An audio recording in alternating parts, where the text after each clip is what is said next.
संकाय एवं विषयों की समझ। और विज्ञान शिक्षण शास्त्र में हम विज्ञान का सह संबंध पढ़ रहे थे। विज्ञान का अन्य भाषाओं से क्या सह संबंध होता है, इसी क्रम में हमने विज्ञान और सामाजिक अध्ययन का क्या सह संबंध होता है, विज्ञान और भूगोल का क्या सह संबंध होता है, इसी प्रकार से विज्ञान और गणित का क्या सह संबंध होता है, ये हमने पढ़ लिया था। अब इससे आगे हम विज्ञान और भाषा में क्या सह संबंध होता है इसे भी पढ़ेंगे। ये हम पढ़ रहे थे विज्ञान का अन्य भाषाओं अन्य विषयों, विज्ञान का अन्य विषयों, भाषा तो संबंधित करके अभी हम पढ़ेंगे विज्ञान से, विज्ञान का अन्य विषयों से सह संबंध।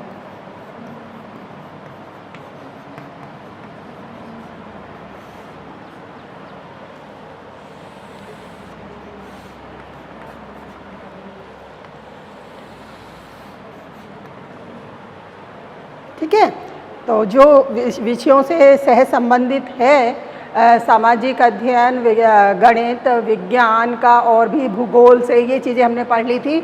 उसके आगे अब हम पढ़ रहे हैं विज्ञान और भाषा में क्या सह संबंध होता है। विज्ञान और भाषा,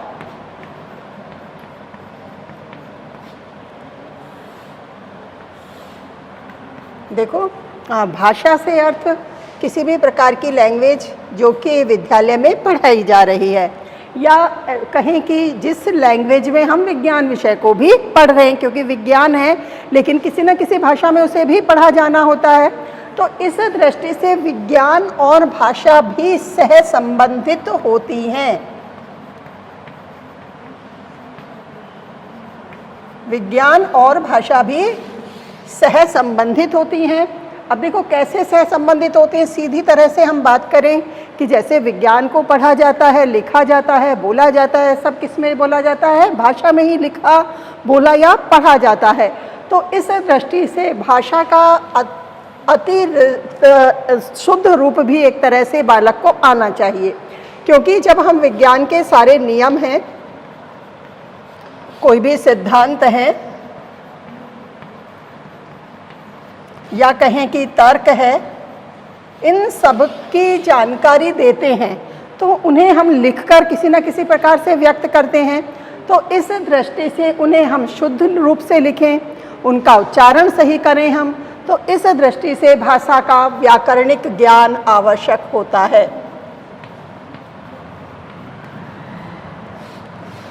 उसको शुद्ध रूप में लिखना आवश्यक होता है। इसके शुद्ध रूप की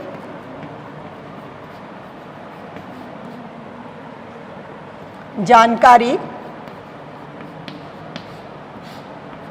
शुद्ध रूप की जानकारी आवश्यक होती है।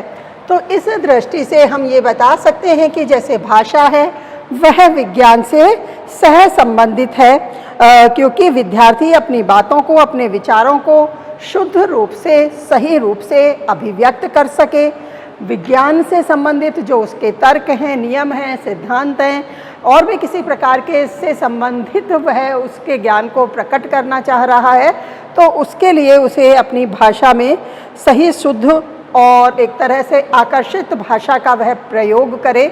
इस तरह के ज्ञान की उसे आवश्यकता होती है, जिसका सहयोग भाषा से लिया जाता है।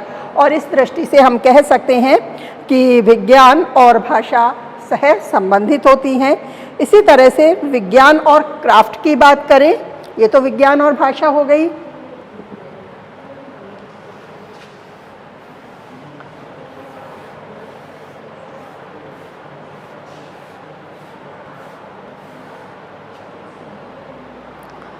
विज्ञान और क्राफ्ट,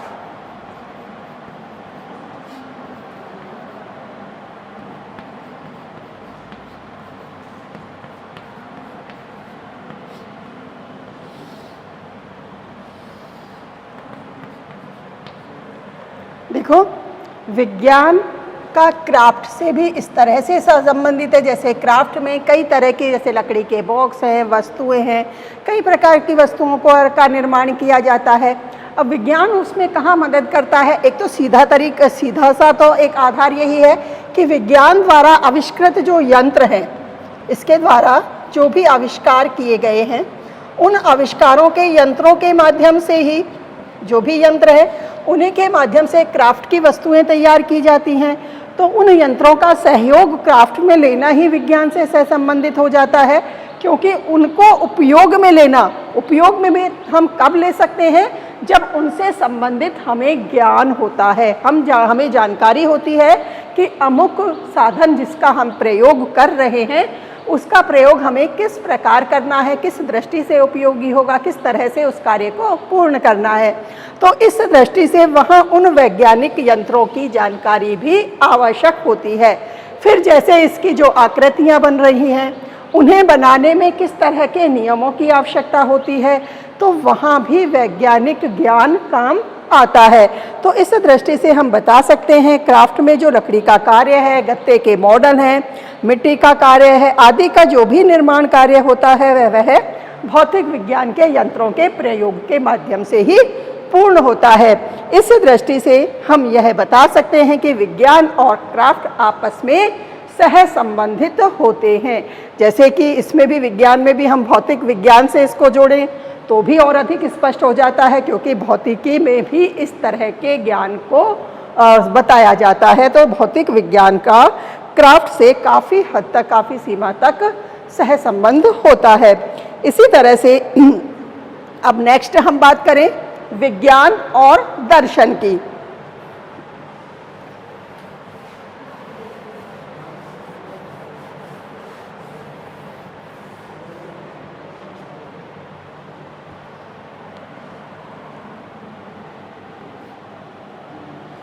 विज्ञान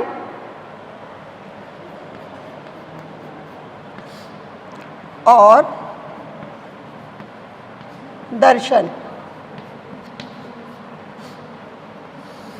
विज्ञान और दर्शन का सह संबंध, ये जिसमें नहीं लिखा है हम लिख लेंगे, विज्ञान और दर्शन का सह संबंध।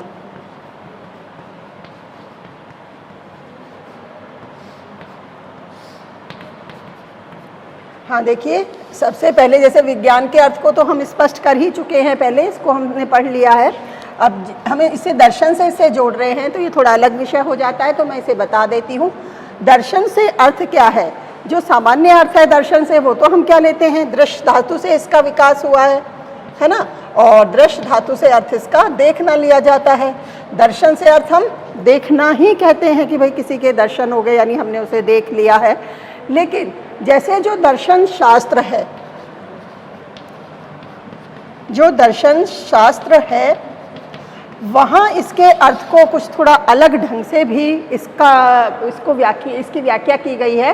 दर्शन से अर्थ सत्य से भी लिया गया है कि एक तरह से सत्य की जानकारी प्राप्त करना, या कहें कि सत्य की जानकारी का ही अध्ययन एक तरह से जिसमें किया जाता है, वही दर्शन होता है। जैसे हम बात करें कि मनुष्य जन्म क्यों लेता है, जन्म के उसके क्या कारण हैं, क्या अभिप्राय है, किस तरह से वे नेक्स्ट या पुनर्जन्म होता भी है कि नहीं होता है। इस तरह से कई तरह के जैसे दर्शन की बात हम करते हैं, तो दर्शन का मुख्य कार्य क्या हो जाता है? सत्य की खोज करना, सत्य की खोज करना। तो सत्य की खोज करना, जो अन्वेषण कार्य है, वह अन्वेषण कार्य विज्ञान में भी होता है। जो शिक्षा है उसे भी क्या कहा गया है? शिक्षा को दर्शन ही कहा गया है, दर्शन के रूप में ही माना गया है। तो शिक्षा का जो अंत होता है वह दर्शन से ही होता है। जैसे शिक्षा का अंत दर्शन के माध्यम से ही माना गया है।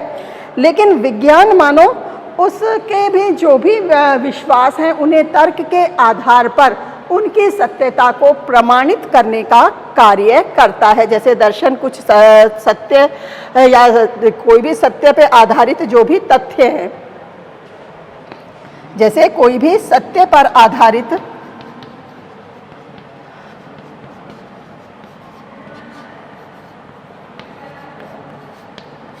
तथ्यों की जानकारी प्रस्तुत करता है या खोज प्रस्तुत करता है। तो सत्य पे आधारित तथ्यों की खोज जब दर्शन में की जाती है तो उनकी स्पष्टता और एक तरह से कितने वो सही हैं उसका सही का ज्ञान विज्ञान करवाता है। विज्ञान उसका अंत करता है। एक दृष्टि से प्रत्यक्ष जो भी दार्शनिक विचारधाराएं हैं उनकी स्पष्टता का प्रमाण दर्शन शास्त्र में, दर्शन शास्त्र के जैसे खोजे गए सत्य की प्रामाणिक बातों का स्पष्ट ज्ञान वैज्ञानिक ज्ञान के माध्यम से करवाया जाता है, अर्थात विज्ञान के माध्यम से करवाया जाता है। इसीलिए विज्ञान और दर्शन को सह संबंधित करके भी बताया है। जैसे और हम बात करें कि एक तरह से जो दर्शन है वह विषय है जो सत्य की खोज करता है, इस तरह के प्रमाण जुटाता है कि सृष्टि की रचना कैसे हुई, मनुष्य का जन्म कैसे हुआ या सृष्टि के अंत में और क्या शेष रहेगा, इस तरह की बातों की खोज दर्शन शास्त्र के माध्यम से की जाती है। और जैसे कहें कि सृष्टि का निर्माता कौन है, हालांकि विज्ञान के आधार पर इन तथ्यों की इनकी प्रामाणिकता नहीं होती है, लेकिन दर्शन शास्त्र इनके बारे में वह सत्य की जानकारी के आधार पर, सत्य की खोज के आधार पर, अपने विचारों के आधार पर, अपनी विचारधाराओं के आधार पर वह इस तरह की बातों को स्पष्ट करता है। और इन्हीं प्रश्नों के उत्तर, जैसे हम बात कर रहे हैं, इन सबकी इन प्रश्नों के उत्तर हमें कहाँ मिलते हैं? दर्शन शास्त्र में मिलते हैं। और इसी तरह से हम ये कहते हैं विज्ञान और दर्शन की प्रगति एक दूसरे पर निर्भर होती है। इतिहास साक्षी रहा है कि विज्ञान में जो भी खोजें हुई हैं उनसे जो भी हमारी दार्शनिक विचारधाराएं हैं वो प्रत्यक्ष रूप से हमेशा प्रभावित होती रही हैं।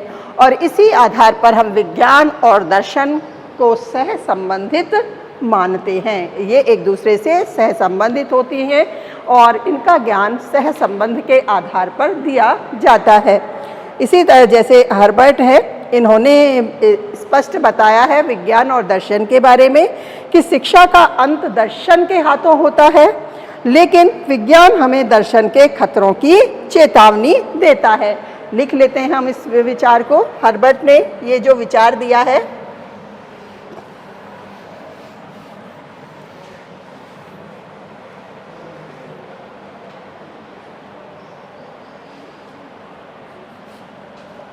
हर्बर्ट के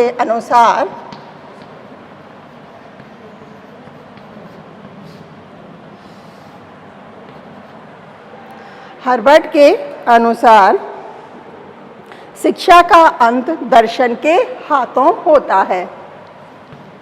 शिक्षा का अंत दर्शन के हाथों होता है।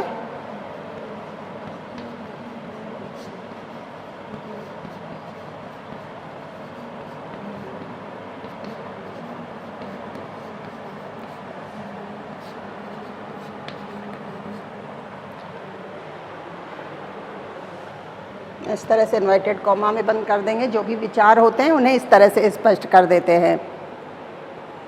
लेकिन विज्ञान हमें दर्शन के खतरों की चेतावनी देता है। शिक्षा का अंत तो दर्शन के हाथों होता है, लेकिन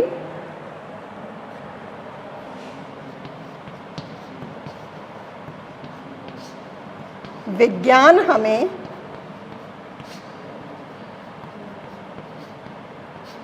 खतरों की, जो कि दर्शन से हो सकते हैं, जैसे दर्शन की जो विचारधाराएं हैं, किस तरह के प्रमाण वो स्पष्ट करती हैं, तो उनसे होने वाले खतरों से आगाह विज्ञान द्वारा किया जाता है। तो इसीलिए इन्होंने बताया है विज्ञान हमें दर्शन के खतरों की चेतावनी देता है। हमें दर्शन के खतरों की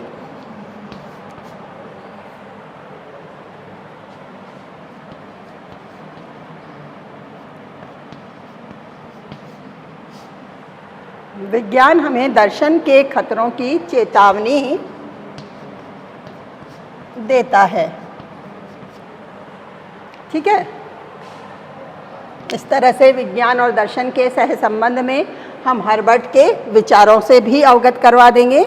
इस तरह से हमने कई विषयों के साथ विज्ञान के सहसंबंध को पढ़ा है कि हम ये मानते हैं कि किस तरह से विज्ञान हमारे जीवन की गहराइयों तक पहुंच चुका है और आज हम विज्ञान के युग में ही जी रहे हैं। समस्त जो एक तरह से हमारे जो भौतिक साधन है या हमारा संपूर्ण जो जीवन है, किस तरह से उसकी जो समस्त क्रियाएं हैं किसी न किसी आधार पर विज्ञान पर निर्भर हो गई हैं। जैसे हम कहें सारी क्रियाएं विज्ञान के द्वारा ही संचालित हो रही हैं।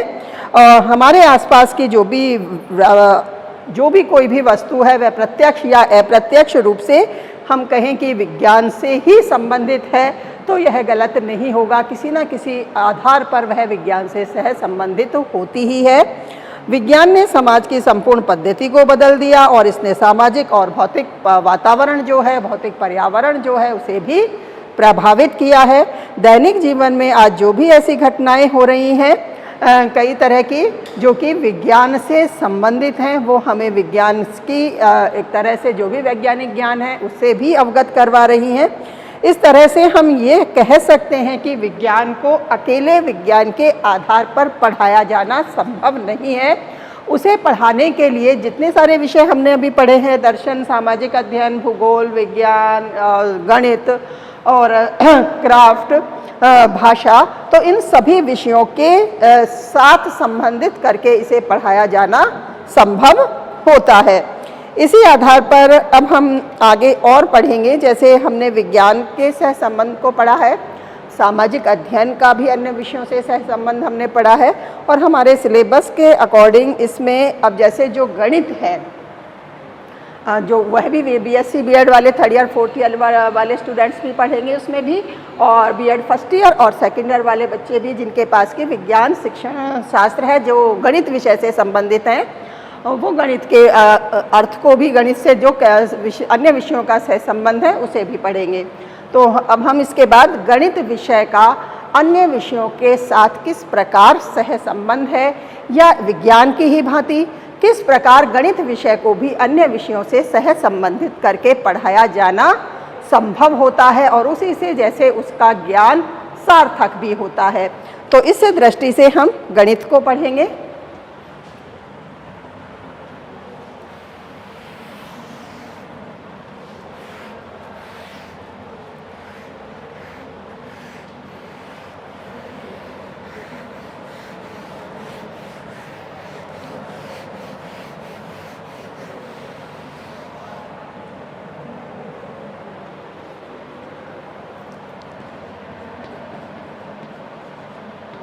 गणित का अन्य विषयों के साथ सहसंबंध।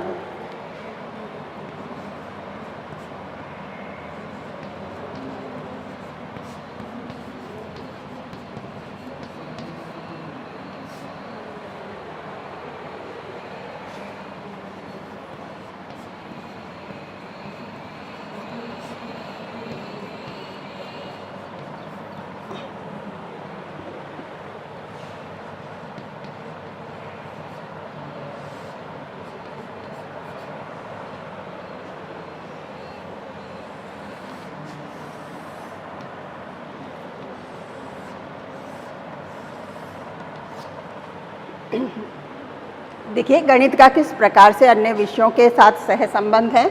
इसे पढ़ने से पहले जैसे हमने विज्ञान के अर्थ को भी समझा था, अन्य विषय पढ़े हैं तो उनके अर्थ को भी हमने स्पष्ट किया था। तो इसी आधार पर जैसे जो गणित है उसके भी हम शाब्दिक अर्थ को समझ लेते हैं। हालांकि गणित विषय जो कि हमारे प्रारंभिक कक्षा के स्तरों से ही किसी न किसी मायने में, किसी न किसी रूप में हम उसे सब्जेक्ट के रूप में पढ़ते आ रहे हैं, तो भली भांति से हम इसके अर्थ से भी परिचित हैं। क्या गणित में विषय पढ़ाए जा रहे हैं, उसमें कैसे प्रकरण होते हैं, किन चीज़ों को हम पढ़ते हैं, इसका ज्ञान हमें भली भांति है। फिर भी हम इसके शाब्दिक अर्थ को पढ़ लेते हैं। जैसे वह शास्त्र जिसमें गणना की अत्यधिक प्रधानता होती है वह गणित होता है। गणित से अर्थ गणना से लिया जाता है, यानी जहाँ गणना मुख्य रूप से होती है जिस विषय में, उसे हम क्या कह देते हैं, गणित कह देते हैं। तो हम इसके शाब्दिक अर्थ में लिख सकते हैं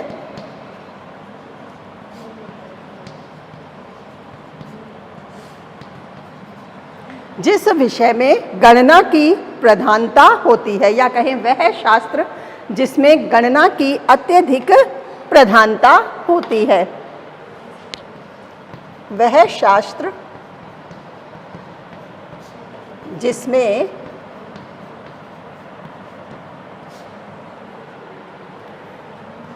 गणना की अत्यधिक प्रधानता होती है।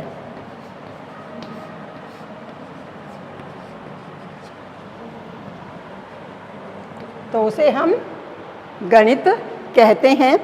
अब हम जीवन में जैसे गणित के उपयोग की बात करें तो जीवन के हर क्षेत्र में एक तरह से गणित का उपयोग होता है। गणना संबंधी नियम है, या कहें हमारी जो दिनचर्या है किसी न किसी प्रकार से गणित से जुड़ी होती है, गणना से जुड़ी होती है, किसी न किसी रूप में वह हमारे उपयोग में आती रहती है। इसीलिए गणित शिक्षा का सर्वोच्च स्थान रहा है, और यह आज से नहीं प्राचीन काल से ही रहा है। प्राचीन काल से ही गणित की शिक्षा है उसे सर्वोच्च स्थान पर माना गया है। जैसे गणित सार संग्रह है उसमें भी इस बात को स्पष्ट किया है कि लौकिक, सामाजिक और वैदिक जो भी व्यापार है उन सभी में गणित का प्रयोग होता है। अर्थशास्त्र, पाकशास्त्र, आयुर्वेद, नाट्यशास्त्र, भवन निर्माण आदि सभी विषयों में, और कहें जैसे कि भाषा जो कि हिंदी, अंग्रेजी या और कोई भी लैंग्वेज है तो उनमें भी गणित का प्रयोग होता है। जैसे अलंकार हैं, छंद हैं, काव्य हैं, कहीं तर्क दे रहे हैं, व्याकरण है, तो उनमें भी किसी न किसी आधार पर गणित का उपयोग किया जाता है। इसीलिए गणित की शिक्षा अत्यधिक आवश्यक होती है और अत्यधिक उपयोगी भी सिद्ध हुई है। और बात करें जैसे सूर्य और चंद्रमा है, इनकी गति कैसे उनकी भी गति की गणना होती है तो वो भी गणित का ही आधार देती है। गणित के आधार पर ही उन्हें स्पष्ट किया जाता है। फिर समय और दिशा बतानी है तो भी गणित का ही प्रयोग किया जाता है। तो हम यह कह सकते हैं कि विभिन्न क्षेत्रों में गणित की आवश्यकता होती है। तो एक तरह से जो गणित विषय है, गणित विषय को अन्य विषयों के साथ सह संबंधित करके पढ़ाया जाता है। कि जैसे मैंने अभी कई सारे विषय बोले हैं तो उन सभी विषयों से किसी ना किसी प्रकार से गणित का संबंध होता है, क्योंकि जो हमारी दैनिक जीवनचर्या है उसमें गणित उपयोगी है। गणना संबंधी सारे जो नियम हैं वह उपयोगी होते हैं। तो इस आधार पर जैसे जो मैं सहसंबंध पढ़ा रही हूँ इसके बारे में भी हमने बहुत बार स्पष्ट कर लिया है। तो इसमें जैसे जो भी दो विषय हैं वो आपस में किस प्रकार से सहसंबंधित हैं, यह मैंने विज्ञान शिक्षण को संबंधित करके पढ़ाते समय भी स्पष्ट किया है। सामाजिक अध्ययन से पहले सहसंबंध मैंने पढ़ाया था, वहाँ भी इसे स्पष्ट किया है, और साथ ही सामाजिक अध्ययन के समय भी स्पष्ट किया है। और थोड़ा सा मैं बता देती हूँ, गणित को पढ़ाते समय भी जैसे गणित के स्टूडेंट्स भी ध्यान देंगे तो सहसंबंध को एक बार फिर हम समझ लेते हैं। जब दो या दो से अधिक समूह, वर्गों और या विषयों में निश्चित संबंध होता है उसे हम क्या कहते हैं? सहसंबंध कहते हैं। जब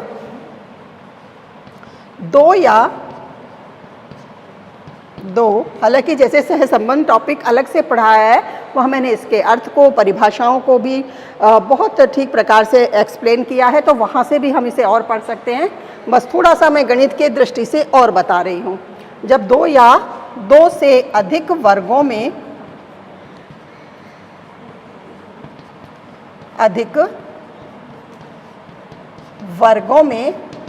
दो या दो से अधिक वर्गों में या कहें कि विषयों में एक निश्चित संबंध होता है। दो या दो से अधिक वर्गों में या विषयों में जो निश्चित संबंध होता है, निश्चित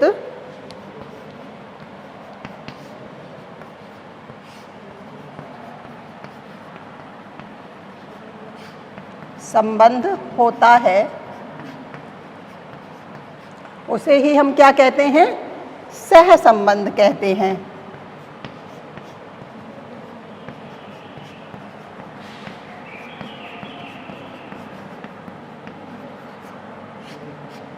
सहसंबंध कहते हैं।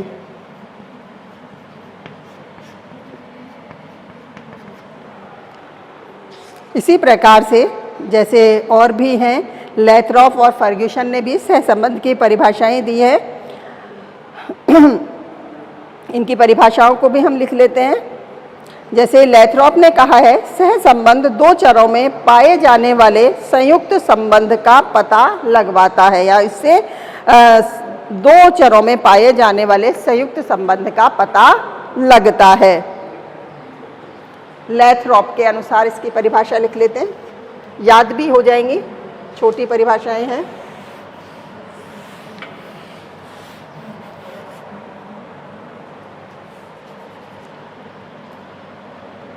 इसी की परिभाषा लिख रहे हैं हम, है ना, सहसंबंध की। एक तो ये लिख ली हमने, ठीक है, दूसरी लैथरॉफ।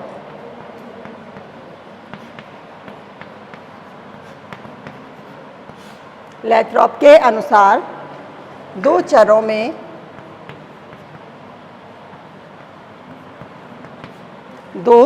में पाए जाने वाले संयुक्त संबंध को दो चरों में पाए जाने वाले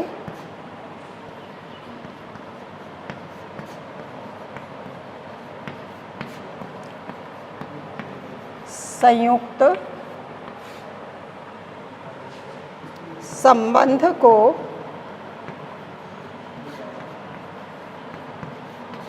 सहसंबंध कहा जाता है।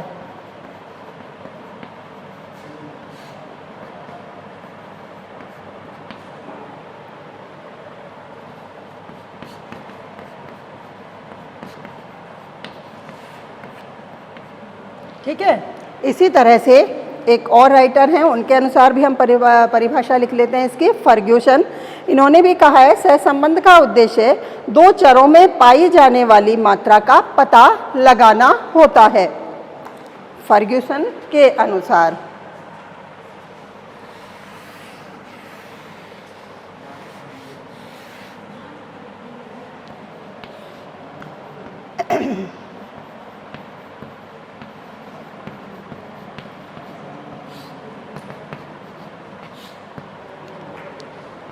सहसंबंध का उद्देश्य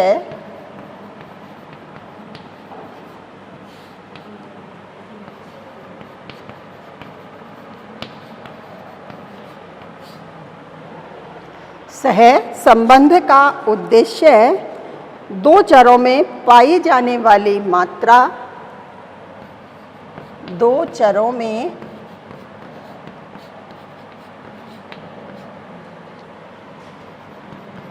पाई जाने वाली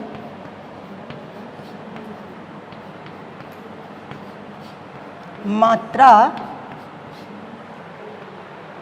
का पता लगाना होता है।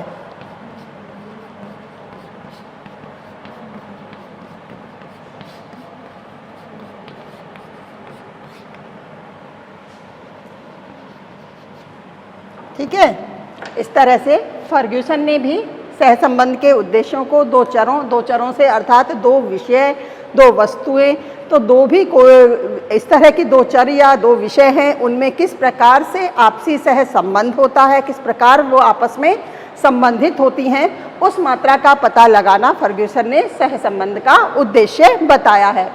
अब इससे आगे जैसे गणित का अन्य विषयों से क्या संबंध होता है, किस प्रकार से वह सहसंबंधित होती है, इसको हम कल पढ़ेंगे।